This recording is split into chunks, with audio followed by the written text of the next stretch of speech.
Oke Pak Tri, terima kasih atas kedatangannya di Zoom ini bersama teman-teman. Kami minta maaf pasti ya repot lah di hari-hari begini, tapi tetap menyelakan. Di kesempatan ini, jadi kisahnya itu kan kami ada PPG, dan di PPG itu persentase untuk profesi cukup besar, 60%. Jadi 100 soal, 60 itu dari profesi, dari pelajaran lah, dari pelajaran agama. Nah, pelajaran agama kami sinyalir dari sana sini sumber itu dari SD kelas 1 sampai SMA kelas 12.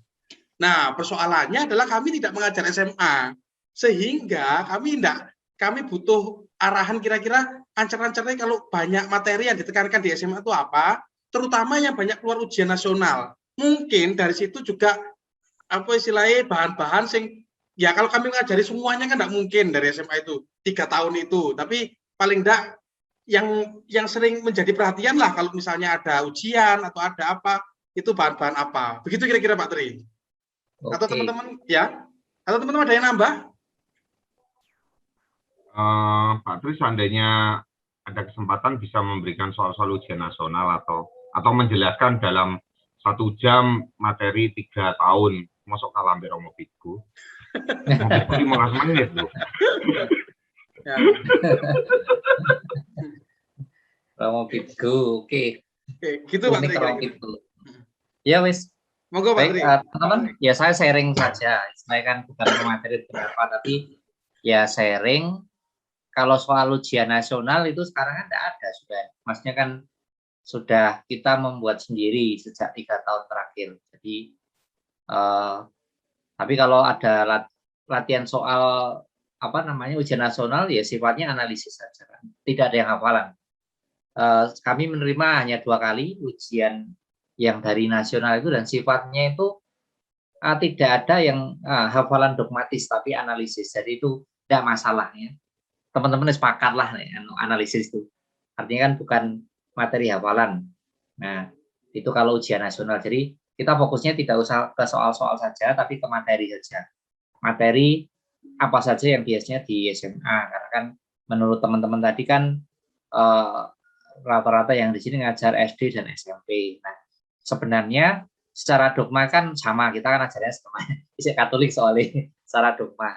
Tapi secara materi profesi ya itu tentu ada sedikit perbedaan tapi kan hampir sama karena kan sebenarnya profesi itu kan penjabaran dari dogma-dogma yang kita pelajari dan kita imani lah istilahnya. Nah, saya urut saja mulai kelas 10 semester 1 sampai nanti akhirnya kelas 3 ya. Kelas 3 atau semester 6. Jadi mulai semester 1 dulu ya. Nanti kalau ngobrol-ngobrolnya nanti bisa di akhir tapi kan biar runtut ini saya berusaha untuk kelas 10 apa saja dan seterusnya sampai dengan kelas 3. Jadi kelas 10 itu pastinya kita berawal dari selalu mengenai kisah penciptaan. Jadi kan intinya kelas 10 itu kan membahas mengenai dasarnya kita beriman. Ya, makanya kan kembali ke biblisnya adalah kisah penciptaan itu. Jadi penciptaan hari pertama sampai dengan hari ke-7 Tuhan beristirahat. Ya. Seperti itu tentang iman. Jadi kita diajak untuk mengimani bahwa segala sesuatu yang ada itu kan diciptakan oleh Tuhan. Nah, intinya seperti itu kan, seperti kisah penciptaan itu dan baik adanya. Itu yang menjadi penyadaran pertama dari semester 1 di awal. Nah, setelah itu kita digiring untuk mensyukuri keberadaan kita, termasuk kita kan ciptaan tadi kan sesuai kita kejadian tadi. Nah, itu dengan menyadari keunikan kita. Nah, kan di SMP juga ada aku pribadi yang unik gitu. Nah, aku pribadi yang unik ya dengan segala kemampuan dan keterbatasannya. Nah, keunikan ini juga membahas mengenai laki-laki dan perempuan. Biasanya kan seperti itu ya.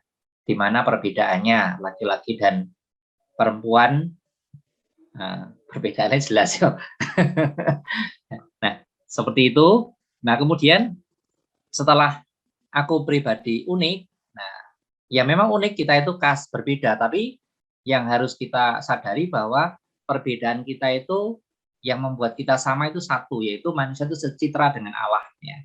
Maka kita membahas mengenai manusia sebagai citra Allah. Setelah unik, kemudian kita membahas bahwa keunikan kita itu tidak untuk dipertentangkan, karena kita itu martabatnya sama, diciptakan segambar dengan Allah. Nah, itu saya kira di SMP juga ada itu pasti. Manusia segambar dengan Allah. Kemudian manusia yang segambar dengan Allah itu pada akhirnya disadari bahwa Allah yang menggambarkan kita dalam pribadi kita itu ada dalam hati kita, ya. Maka itu kita membahas tentang suara hati, ya. Bahwa dalam diri kita, dalam hati kita yang paling dalam itu sebenarnya sudah ada Allah sendiri yang kita sadari. Nah, maka tema berikutnya adalah suara hati. Nah, lanjut, masih semester 1. Setelah suara hati, nah kan suara hati kan kalau digambarkan kan itu seperti elang itu ya. Kalau kita dulu belajar ya di materi kuliah itu kan ya, sinteresis ya. Jadi harapannya kan dengan kita peka terhadap suara hati, kita juga bisa kritis menilai segala sesuatu atau mengambil keputusan. Nah, maka kita diajak untuk materi berikutnya itu mengenai bagaimana kita bersikap kritis terhadap media massa. Ya. Media massa itu bisa cetak, itu seperti buku, ya, termasuk komik dan sebagainya. Media massa yang lain, elektronik ya, misalnya HP, ya, internet, gitu kan. Kita diajak kritis menyaring ya segala sesuatu yang masuk dalam dunia kita lah, istilahnya seperti itu. Termasuk juga kritis dalam menanggapi isu-isu paham-paham tertentu, misalnya ideologi tertentu yang memang tidak sepaham dengan keyakinan kita sebagai orang Katolik. Jadi seperti itu. Nah, itu berarti ajakannya adalah sikap kritis setelah kita memang mendalami suara hati tadi. Itu kira-kira semester 1 bahannya untuk kelas 10. Lanjut semester 2 ya. Nah, semester 2. Bentar. Nah, karena ini mungkin ada guru SD sama guru SMP. Boleh nggak sekaligus gini? Jadi misalnya kisah penciptaan itu di SD ada Pak Anton ya? Ada Pak. Tekanannya di mana? Supaya kita bisa membedakan. Oh, sama-sama. Kalau di SMP tidak ada ini. Ini tidak ada. Kalau di SD itu lebih kepada memang intinya lebih kepada cerita ya. Jadi lebih detail. Jadi menciptakan cahaya, gelap dan terang, kemudian cakrawala, terus kemudian pada hari ketiga itu kemudian ya bla bla itu sampai pada yang terakhir itu kan manusianya itu lebih kepada itu sih Pak. Jadi memang jadi penekanannya lebih pada cerita kalau di SD. Yang mungkin dalam itu adalah ketika citra Allah. Citra Allah itu ada di kelas 4 dan kelas 5. Di kelas 4 itu penekanannya kepada manusia yang unik, tapi di kelas 5 itu penekanannya kepada citra Allah lalu larinya ke laki-laki perempuan. Seperti yang dikatakan tadi. Karena citra Allah maka kita itu sama, kemudian perbedaan itu saling melengkapi gitu toh istilahnya. Terus kemudian bahwa laki-laki perempuan itu dikehendaki oleh Tuhan. Istilahnya gitu toh dari kisah itu. Lalu tidak ada penolong yang penolong lain selain manusia yang lain perempuan istilahnya begitu. Intinya hampir sama kayaknya ya di SMA, mungkin di SMP juga begitu. Jadi kalau penciptaan arahnya ke sana itu lebih dalam di kelas 4-5. Tapi kalau hanya masalah penciptaannya 7 hari, kami ya cerita aja gitu kalau di SD. Gitu sih Pak. Berarti kalau di SD tentang citra Allah itu lebih kepada laki-laki perempuannya ya, keunikannya. Karena kalau di SMP citra Allah ini tekanannya di tugas dan hakikat. Apa Pak? Hakikat dan tugas. Tugas. Jadi, ya tugas manusia sebagai citra Allah itu apa? Gitu. Jadi hakikat pertama ngomong hakikat dulu. Hakikat dia sebagai pribadi. Ya, lalu keunikan akal budi, hati nurani itu ya sama kan itu di SD juga diajar kalau nggak salah. Diajar ya hati nurani kelas 6. Ya, kelas 6. Ya, berarti keunikan tetap yang ada ditambah di SMP adalah tugas sebagai citra Allah terhadap manusia, terhadap Allah dan terhadap lingkungan. Nah, itu yang baru. Berarti kalau di SMA yang ditekankan lebih kemana Pak Tri ini? Nah, itu tentang sebagai citra alam. pengantar untuk masuk ke itu nanti citra Allah.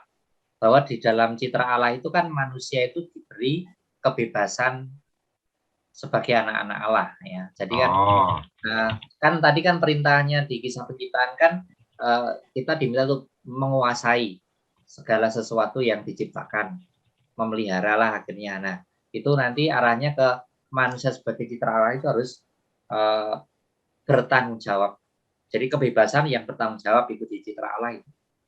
Nah, tadi kisah penciptaan itu pengantar untuk masuk ke citra Allahnya. Nah, itu disinggung seperti itu.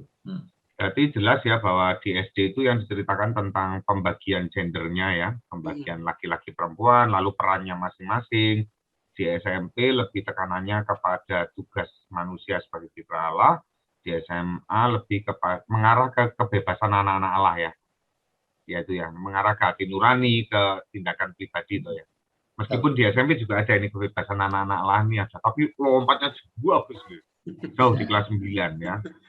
Lalu tentang laki-laki dan perempuan ini berarti seksualitas ya, Pak Tri ya?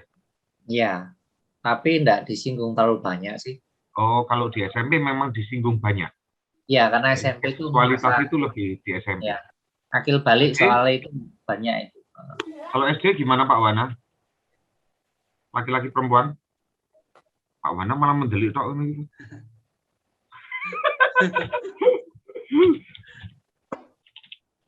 Ini ahli IT Pak Wana. Ya, tak tambahkan mungkin apa namanya Pas Grepot. Jadi kalau di SD memang ada Pak bedanya laki-laki, perempuan, ciri fisik itu ada, memang ada dan itu tetapi istilahnya ada ciri sosial istilahnya itu ya ada, memang di paket juga ada. Cuma memang kalau di indikator itu keluar kok siswa dapat menyebutkan ciri-ciri fisik laki-laki itu ada. Cuma nggak sedalam SMP saya rasa Pak. Ya, SMP memang lebih ke seksualitas, kesetaraan gender itu ya. Lebih ke situ. SMA enggak dibahas terlalu mendalam ya ini malah ya. Gini Pak, ini mohon maaf ya, ini sekaligus mengenai kebebasan, tentang kebebasan tadi. Penekanannya itu teologi yang benar di sana itu mau menyatakan bahwa bagaimana Pak tentang kita memiliki kehendak yang bebas loh, maksudnya kan gitu. Ya. Terus penekanannya gimana? Ya. Tapi kita diminta untuk kebebasannya itu sebagai anak-anak Allah, jadi yang bertanggung jawab gitu. Oh gitu. Kan manusia itu kan sebagai citra Allah kan diberi hati nurani, diberi akal budi, diberi apalagi akal budi, kebebasan itu tadi. Nah itu kan bagaimana meramu semuanya itu. Ya. Ini berarti ada hubungannya dengan misteri malu Mbak ya, misteri kejahatan ya. Dibahas, biasanya. Misteri kejahatan. Misteri kejahatan. Ya, dibahas. Enggak. Oh enggak, karena di SMP dibahas malah. Maksudnya tentang bencana, Pak? Enggak, jadi kebebasan, misterium malum. Jadi bahwa kebebasan itu, mengapa orang bisa berbuat dosa, kan nanti ada hubungannya itu nanti di bawah di kelas 8. Kalau karena dia punya kebebasan. Ya, tapi itu saya tambah sendiri kebetulan. Aku kan modul sendiri, karena modul sendiri saya tambah itu di bab 1 itu, di kitab Kejadiannya itu kan tentang, nah kalau Allah itu baik, di kisah penciptaan kan baik adanya semuanya. Kan pertanyaannya mengapa masih ada kejahatan atau kemalangan itu dari mana? Nah itu kan saya bahas di modul saya di bab 1 itu. Ya, mantap. Ya, lanjut. Saya lanjut ini. Mantap. Semester 2 itu melanjut tentang terutama kalau semester 1 ya itu lebih banyak mengarah ke kitab suci. Ya. Jadi kitab suci itu terutama itu Pentateuk itu yang banyak dibahas itu. Nah, kemudian yang lain itu nah, kemudian setelah kitab suci nanti bisa diperdalam apa yang ditanyakan tentang kitab suci ya. Tapi kalau di SMA itu saya perluas sendiri soalnya. Jadi saya membuat teori tentang pengantar kitab suci. Jadi kan komplit itu saya ringkas memang. Tapi kalau di nasionalnya maksudnya yaitu hanya terutama kan kitab Musa itu, ya, kemudian Injil-Injil. Inti dari masing-masing kitab perjanjian lama dan baru itu apa, gitu aja. Kalau kan nggak mendalam, kalau di nasional itu kan hanya satu bab perjanjian lama dan perjanjian baru itu. Nah, kalau saya perluas karena kan itu bagi saya kan itu kan penting untuk anak-anak, ya panjang itu tentang kitab suci itu, dan yang lain-lain saya singkat-singkat, ini panjang. Jadi kan nanti arahannya kan banyak ke cerita-cerita itu, dan anak-anak juga tugasnya tentang cerita biasanya. Jadi menceritakan kembali atau yang lain. Nah, itu kitab suci enggak. Kalau menurut saya yang penting ya kan, kalau perjanjian lama kan kitab Musa, kemudian di perjanjian baru ya Injilnya itu aja, inti-inti dari Injil itu yang di nasional. Kemudian lanjut kita dari kitab suci ke doa aku percaya itu. Jadi credo kalau kita itu kan memang ditekankan di sana itu merupakan bagian dari tradisi.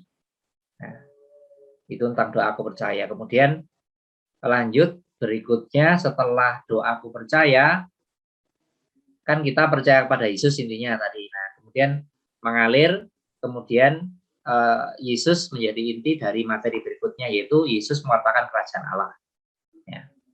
Jadi dari Alkitab ke Yesus mewartakan kerajaan Allah.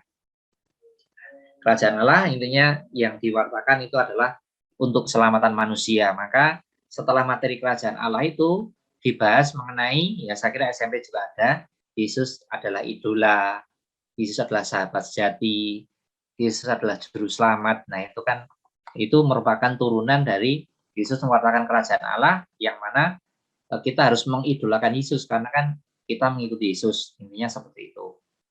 Nah, dari situ kita juga membahas kan Yesus tidak ada lagi di dunia.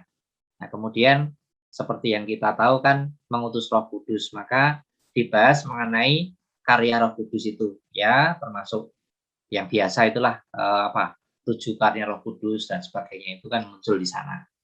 Dan itu biasanya muncul di ujian nasional itu, 7 karya Roh Kudus gitu.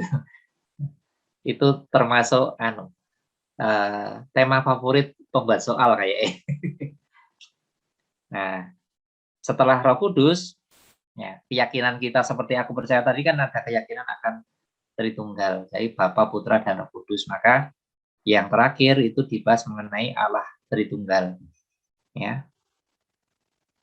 Yang kesimpulannya kalau kita belajar kan, ya Allah itu satu, 3 pribadi itu. Nah, itu saja kalau semester 2. Mungkin ada yang perlu ditekankan, ya. apakah? Ya, ini perlu break dulu, yaitu berkenaan dengan berkenaan dengan Injil-Injil ya Pak ya, Injil-Injil. Ya ini tadi yang kami tangkap kan Pentateuk, 5 kitab Musa itu sama Injil-Injil itu ya. Berkenaan dengan Deuterokanonika enggak ya Pak ya? Dibahas juga, tetapi kan itu teori dalam arti mana yang termasuk kitab Deuterokanonika, gitu ya. Itu kan teori dasar, itu kan itu kita sudah belajar di kuliah kita dulu. Kalau itu kan tentang Alkitab tadi, kita mungkin juga sebaiknya kan sudah hafal ya. Jadi kan mana termasuk kitab sejarah,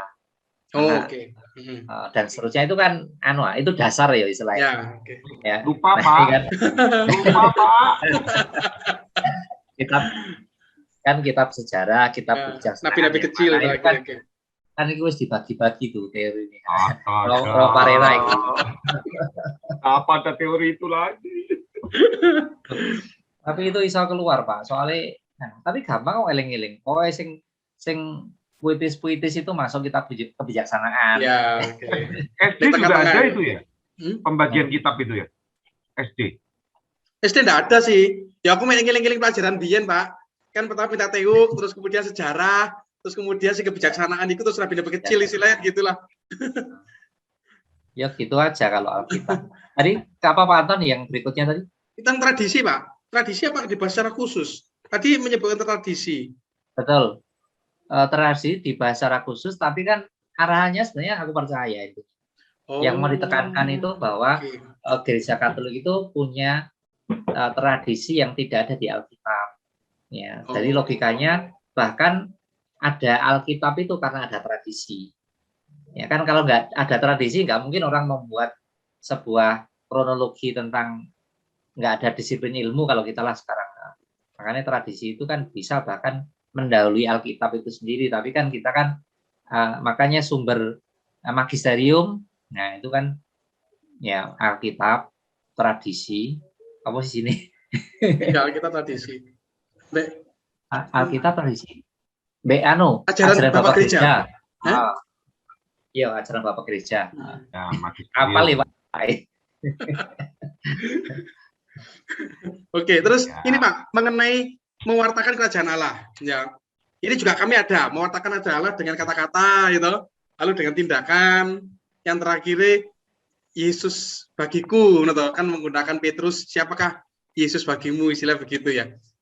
Tentang mewartakan kerajaan Allah, Pak. Nah, konsep kerajaan Allah, ini saya mau istilahnya gini. Saya agak bingung. Saya agak sedikit-sedikit melihat punyanya SMA sama SMP agak berbeda. Berkenaan dengan gini.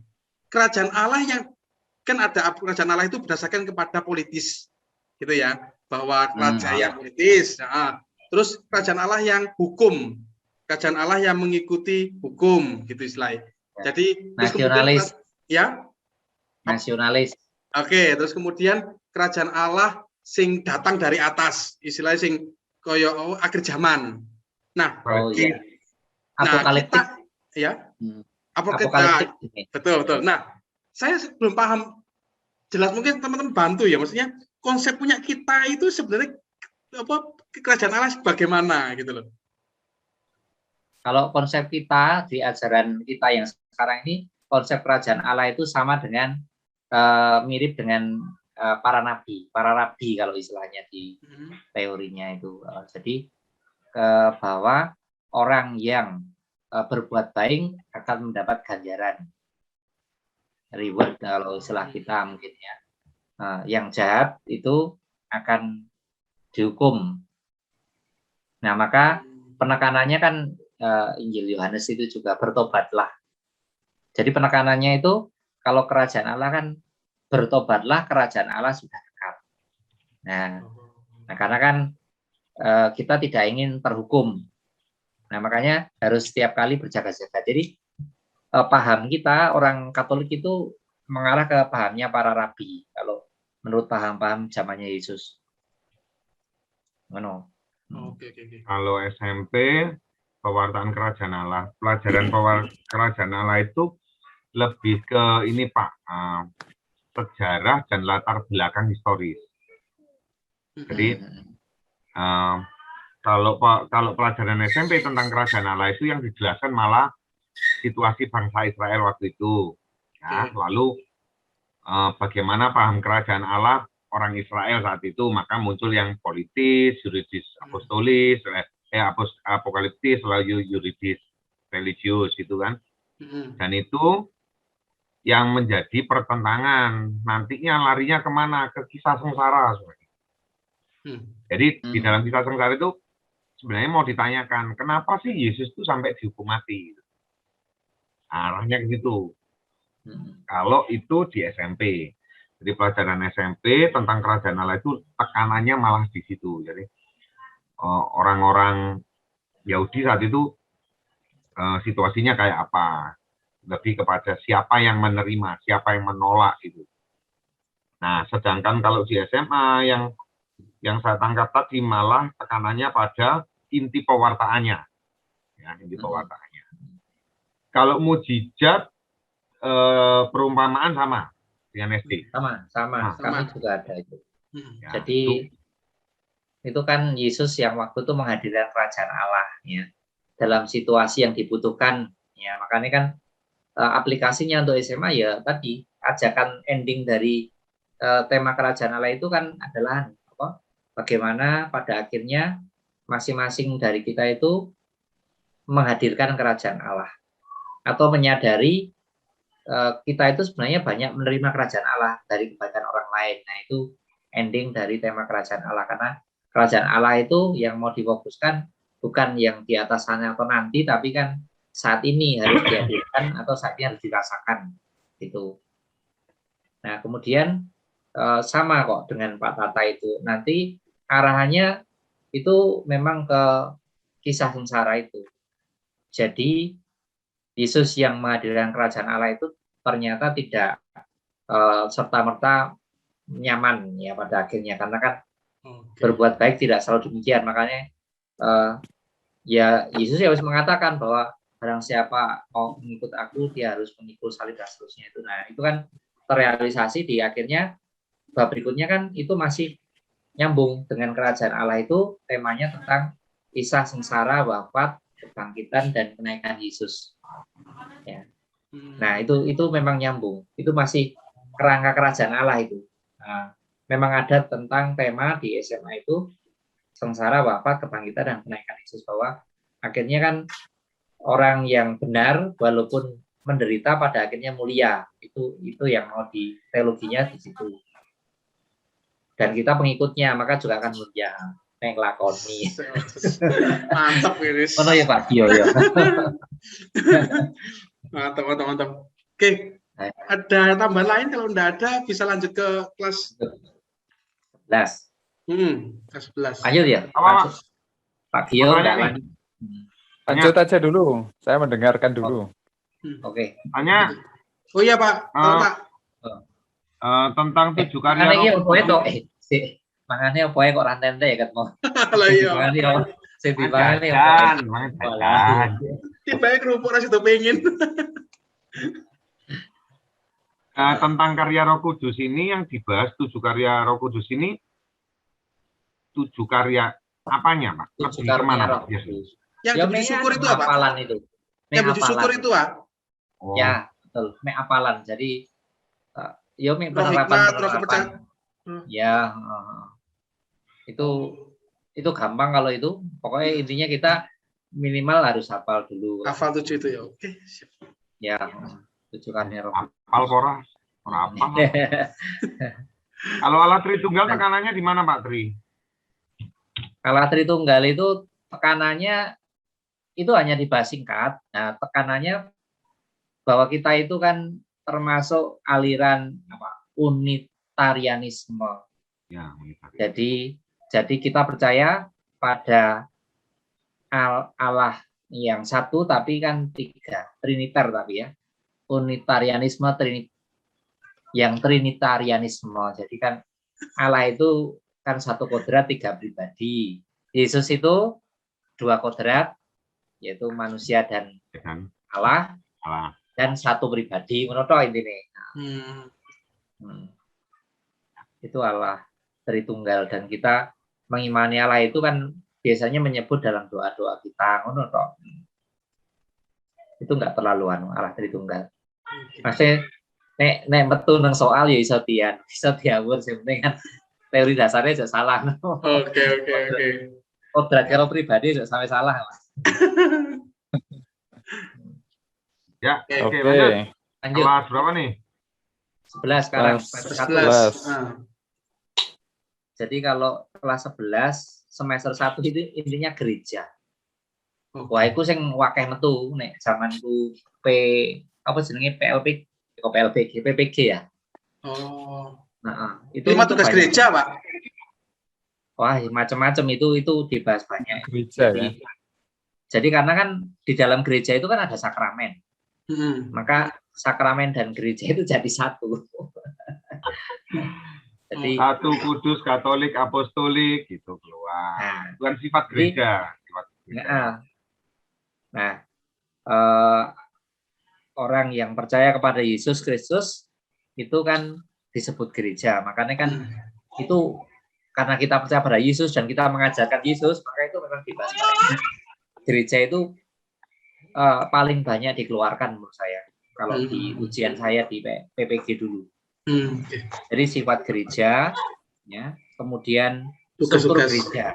Struktur hierarki masih. Ya struktur itu kan termasuk kaum awam dan hierarki. Ya hierarki termasuk kaum awam itu kan bagian dari istilahnya kan kaum tersendiri ya, maksudnya kan hierarki ditambah kaum awam. Biarawati awam. Ya. Tapi kita sangat paham ya tentang teori itu kan. siapa, rohaniwan dan seterusnya itu kok yang dibahas. Paus Kita masuk mana, Pak? siapa, kardinal tugasnya apa, itu kan. Nah, Beragama Paus masuk tugasnya mana, apa? Pak? Ya? Beragama masuk mana, Pak? Kita masuk hierarki. Apa yang awam? Antara Kita biarawan awam yang awam. disuruh hierarki terus. Ya, so hierarki ya. Ya Pak Wana itu loh, takono to. Awam yang disuruh hierarki terus. Sampai buat. Awam yang sok hierarki lah. Lali. Awana guyu Pak Wana. Saya lama loh nggak nyatet Masuk ini. ini. Sudah nyatet ini tadi. Astaga. Luar biasa. Ini belajar sungguhan ini. Sifat gereja Pak Tri ya? Iya. Yang Enggak, satu Dek, kudus, Mas Katolik, anu Apostolik. Wana di YouTube KD kan ahli YouTube, Pak. Ahli Eh, macam-macam. Wis anu Pak, wis YouTuber anu apa? Mas tinggi Real. Itu anu sering tutorial Pak Wana. Lanjut ya.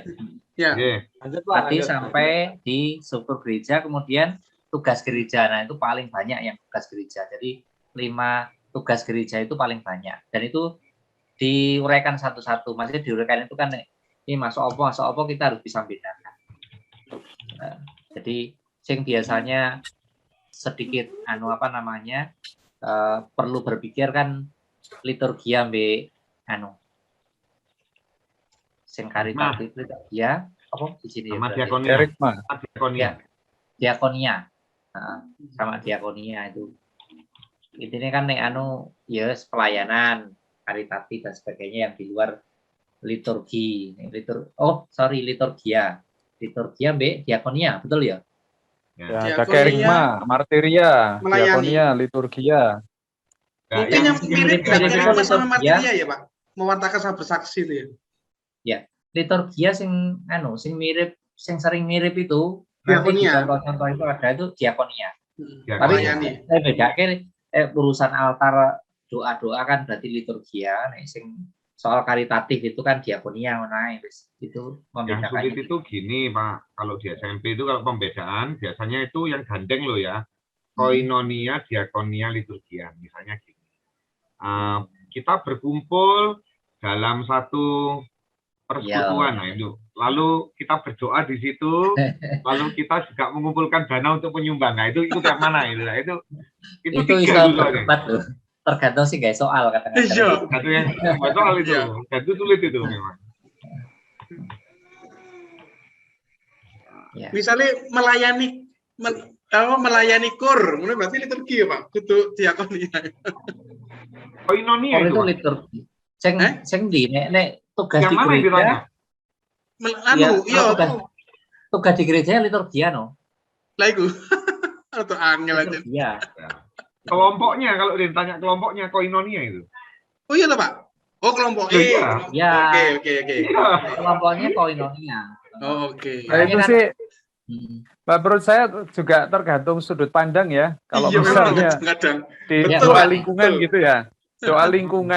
Doa lingkungan tuh bisa dilihat dari sudut pandang koinonia, bisa dilihat dari sudut pandang liturgia. Liturgia. Lalu Makanya- kalau makanya dia tergantung. sebagai pelayan firmannya dia bisa juga masuk liturgia, bisa masuk Kerikma. koinonia, bisa masuk ya kerikma, pewartaan pakai mulut ya, kerikma soal mulut ya, mewartakan dengan mulut. Kalau Makanya uh, makanya itu sing paling bener akhirnya sing gawe soal mewakili. ya, itu dia. Kadang-kadang tidak punya ruang untuk diskusi akhirnya, Mas. Ya.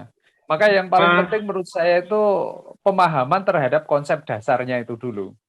Karena nanti ketika bertemu dengan soal menurut saya bisa direka-reka, maksudnya kecenderungannya kemana sih gitu. Mungkin gitu sih. Iya. Oke, tip yang bagus. Sip itu, ha. Itu kayak Terus? soal-soal gini loh. Sekarang itu kalau soal-soal kita AKM ya, kalau uji AKM ya, atau apapun ya, survei guru kayak kemarin ya, itu ada soal yang gini misalnya, bila Anda kepala sekolah, nah itu jadi di sudut pandangnya dari mana, dan itu bisa dipakai untuk beginian soalnya nanti itu. Iya. Jadi memang betul katanya Pak Sugio, Iya. kita yang ditanya itu perannya lagi di mana gitu. Lagi di mana dan sebagai siapa gitu kan. Betul.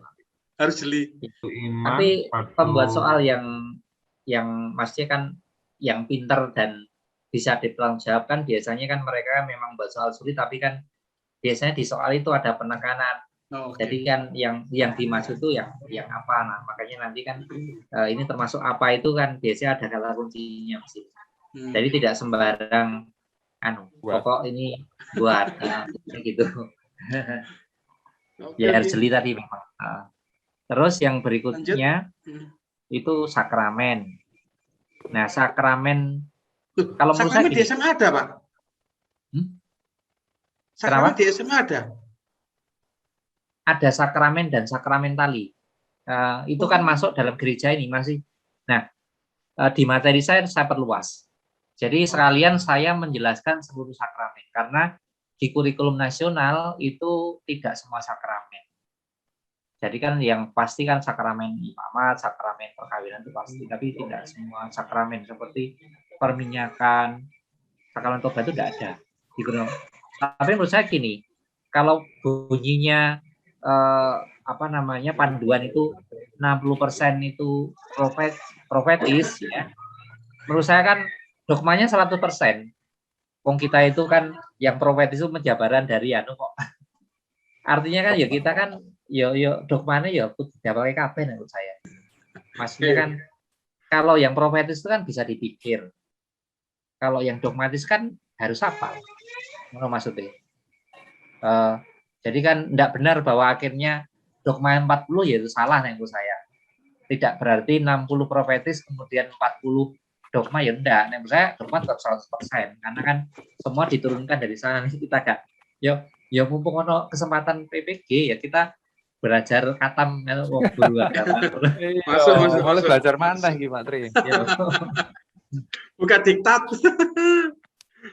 Tapi intinya nek katekismus iku wis buka katekismus wis ya iku semua ajaran kita di situ kan.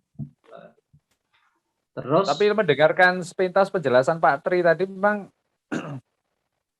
tampaknya SD, SMP, SMA itu memang cukup dekat ya, temanya berulang-ulang ya tentang sakramen itu di kelas 3 SD sudah ada.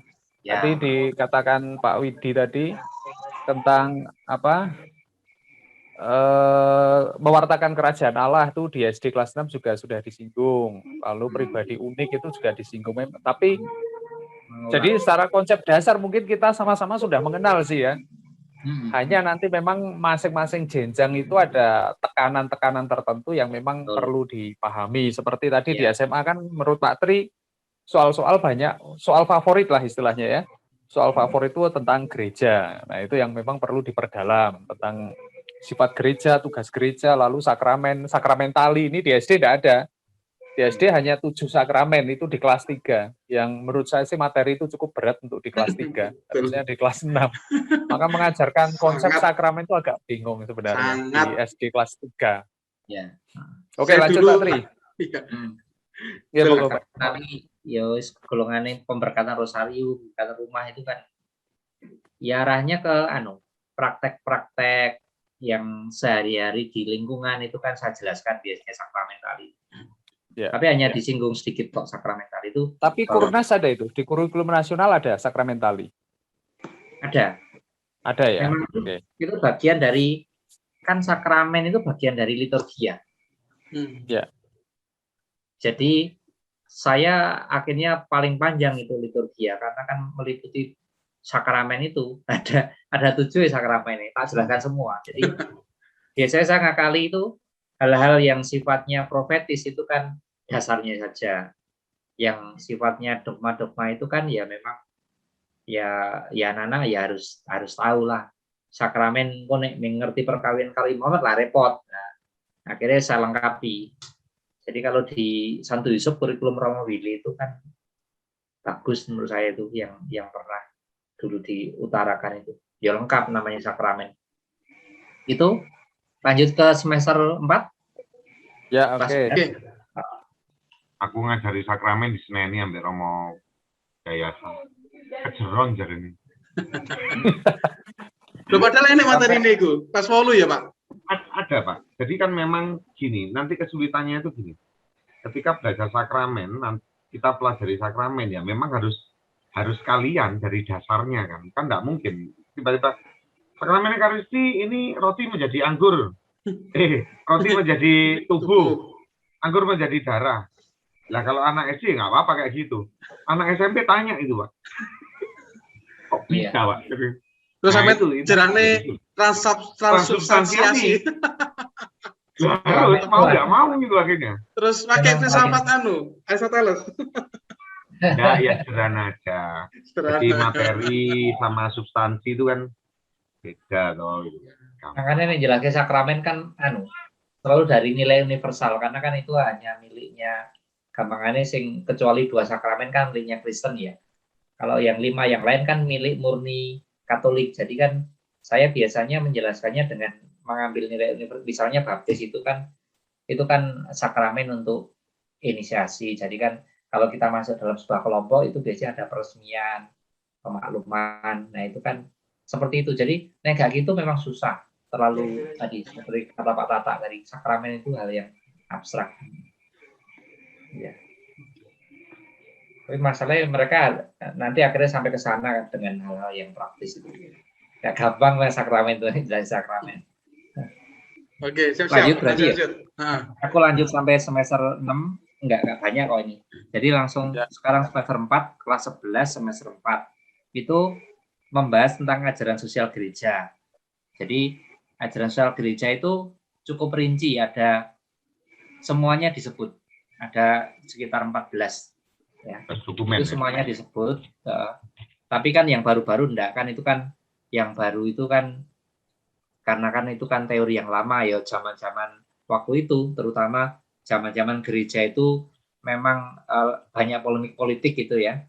Zamannya Yohanes Paulus II, Yohanes 23, Paus Pius, ya zaman itu. Mulai Rerum Novarum sampai Centesimus Annus kalau tidak salah ya.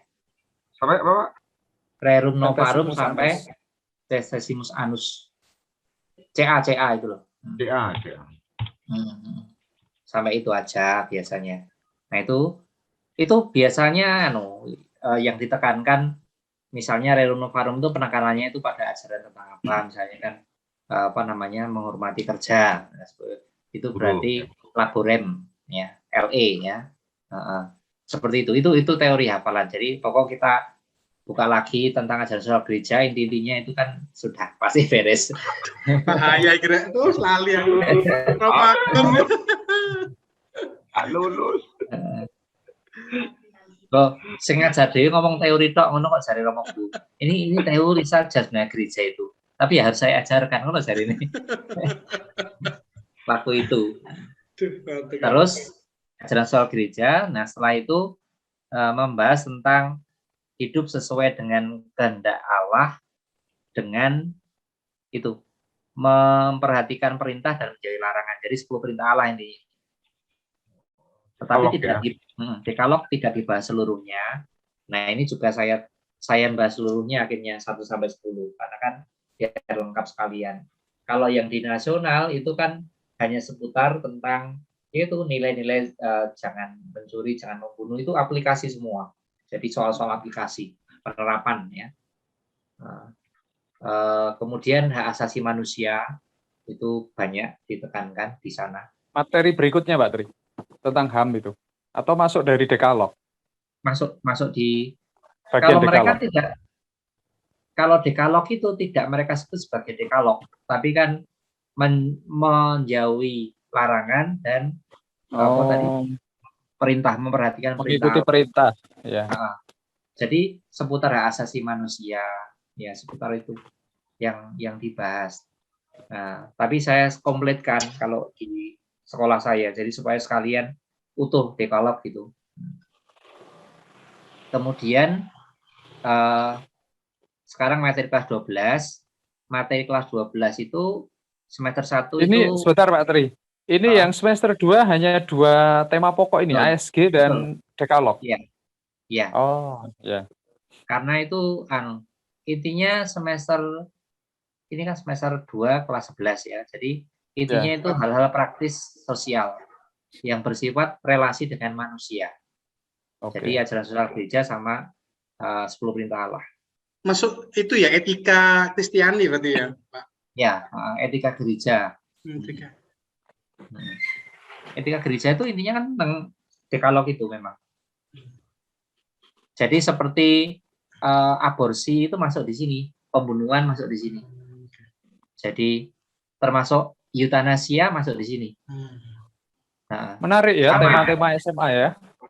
Ya, SMP saya Tema kira. SMA menarik dan sangat kontekstual itu. Nah, itu yang paling senang saya ngajar kelas 11 ini. Ya. Biasanya. Lihat sepintas itu menarik. SMP ada ini Pak, menghargai kehidupan ini.